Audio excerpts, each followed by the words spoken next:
मैं एम नफीस सलमानी, आप देख रहे हैं भारत न्यूज़ में मौजूद हूँ इस समय खिचड़ीपुर के अंदर, और आप देख रहे हैं कि यहाँ पर एक प्रोग्राम हमदर्द नेशनल फाउंडेशन इंडिया के नाम से जो कि संस्था चलती है हमदर्द दवा खाने वालों की, उन्होंने कंबल वितरण करने के लिए दिए।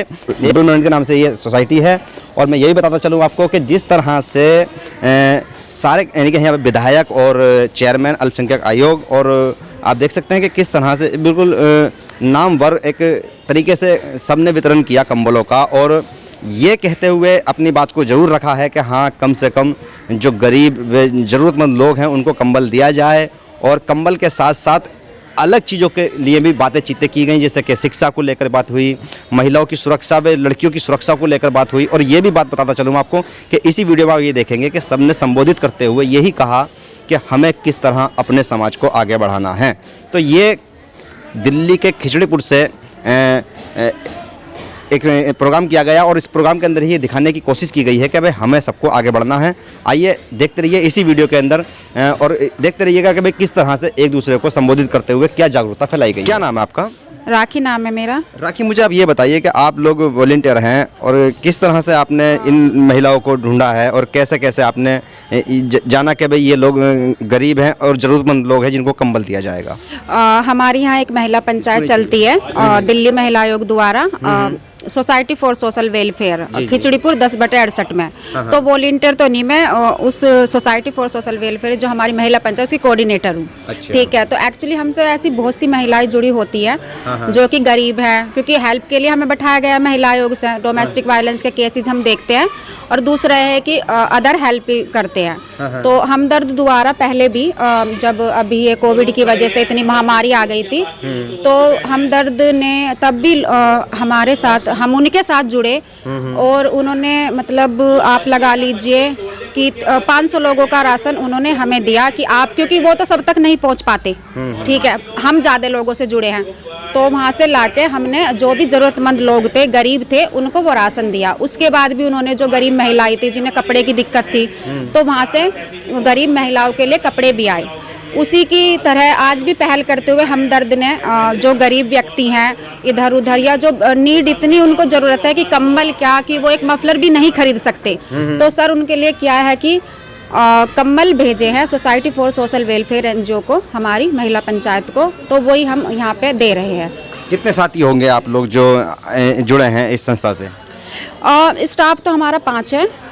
HOD हमारे मोहसिन सर, मोहम्मद मोहसिन सर हमारे HOD है, और हमारा 5 का स्टाफ है, जिसमें कि अजीम जी, सुषमा जी और रमा जी और मैं राखी, और एक हमारी और PLW हमारी ऑफिस में बैठी हुई है। और हमसे लोग जुड़े, मतलब आप बताइए, हम इतने एरिया आसपास के, खिचड़ीपुर, तिलोकपुरी, विनोद नगर, और आप लगा ले कल्याणपुरी, कोंडली, ये सब हमारे कवरेज एरिया है। तो खासकर इनकी महिलाएं तो हमसे ज़्यादा नहीं तो आप लगा लीजिए कि कुछ महिलाएं, एक गिनती संख्या तो नहीं मैं बता पाऊंगी, आप सोच लीजिए इतनी एरिया की कितनी महिलाएं हमसे जुड़ी। फिर भी हम और बात करते हैं। क्या नाम है आपका? रमा। रमा, मुझे रमा आप ये बताइए कि तिलोकपुरी, खिचड़ीपुर, कल्याणपुरी ये इलाका है, ये राजधानी है देश की। क्या आज भी लगता है ऐसा कि महिलाओं को एक कंबल लेने के लिए किसी सोसाइटी की ज़रूरत होती है? क्योंकि दिल्ली देश की राजधानी है, और यहाँ पर ऐसा कोई महकमा नहीं है जो मौजूद नहीं है। तब ये कहा जाए कि भाई जब दिल्ली की हालत ये है तो पूरे भारत की हालत क्या होगी? आप तो फील्ड में जाती होंगी, तो कैसा महसूस करती हैं आप? सर अच्छा तो नहीं लगता, फील्ड में जाते हैं तो जैसे रोड पे पड़े होते हैं लोग बाग, बहुत गरीब होते हैं, उनके पास खाने को भी नहीं है, कुछ भी नहीं है, ओढ़ने को भी नहीं है, तो वो सब हम देखते हैं तो बहुत बुरा लगता है। ये हालत दिल्ली की है? ये हालत दिल्ली की है। थोड़ी क्या नाम है आपका? सर मेरा नाम सुषमा है। सुषमा, मुझे आप ये बताएं, भाई मैं सबसे बात कर रहा हूँ, और ख़ास करके आपके जो फाउंडेशन है, मैं इसको लेकर भी थोड़ा सा एक सवाल करना चाहूँगा। अक्सर ये कहा जाता है कि भाई महिला सशक्तिकरण की बात की जाती है, सशक्तिकरण की बात की जाती है। क्या लगता है आपको जब आप फील्ड में जाते हैं तो क्या महिला सशक्तिकरण देखने को मिलता है आपको? सर देखो, कोशिश हम भी करते हैं, ठीक है ना। नहीं, आप करते हो, क्या आपको फील्ड में जाने पर, क्षेत्र में जाने पर पता पड़ता है कि हाँ महिलाओं का सम्मान हो रहा है, महिलाओं में शक्ति आ रही है? जी सर, जी सर। वो बताइए कैसे आ रही है? सर जैसे हम फील्ड में जाते हैं, हम पर्सनली जाके होम विजिट भी करते हैं, हम जाके देखते हैं भी लेडीज़ से, और कुछ जैसे हम लोग काउंसलिंग करते हैं, उनको समझाते हैं, उनके अधिकारों के बारे में बताते हैं सर। तो जब महिलाओं को अपने अधिकारों के बारे में पता होगा कि क्या एक्ट आ रहे हैं कानून के द्वारा, क्या चीज़ें हो रही हैं, तो तभी तो वो अपने लिए सशक्तिकरण अपने तभी तो ऐसे बन रही है सर। क्योंकि अगर मान लो कोई भी हस्बैंड या कोई भी ससुराल वाले कुछ भी कर रहे हैं, तो उसको ये पता है कि अगर ऐसा करने से ऐसा होगा या उसको ये पनिशमेंट मिल सकती है, ठीक है सर। वो जब इस कानून को, अपने अधिकारों को जानेगी तो तभी तो होगा सर। तो सर ये मैक्सिमम आप देखने को मिल रहा है कि महिला सशक्तिकरण तो दिल्ली में है सर, बदलाव है। जी, जी, चलिए ये बेहतर संदेश है। एक मैं थोड़ा सा और बात करना चाहूँगा। क्या नाम है मैम आपका? मेरा नाम अजीम बानो है। अजीम बानो। अच्छा अजीम बानो, मुझे आप ये बताएं कि आप मुस्लिम हैं, क्या हालात हैं मुस्लिम महिलाओं की दिल्ली के अंदर?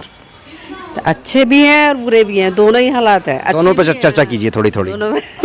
दोनों पे ऐसे हैं कि जो जो शिक्षित महिलाएं हैं वो तो थोड़ी अवेयर हैं, जो लेकिन जो अनपढ़ हैं वो बिल्कुल भी अवेयर नहीं है। उनको जाके हम बात करते हैं, उनसे बताते हैं, तो तब जाके वो हमारी उसमें आती है, जुड़ती है हमसे। सरकार ऐसा क्या करे जिनको आप कमजोर बता रही हैं या अनपढ़ बता रही हैं या जो अवेयरनेस नहीं है जिनके अंदर, उनके लिए सरकार क्या करे आपके हिसाब से?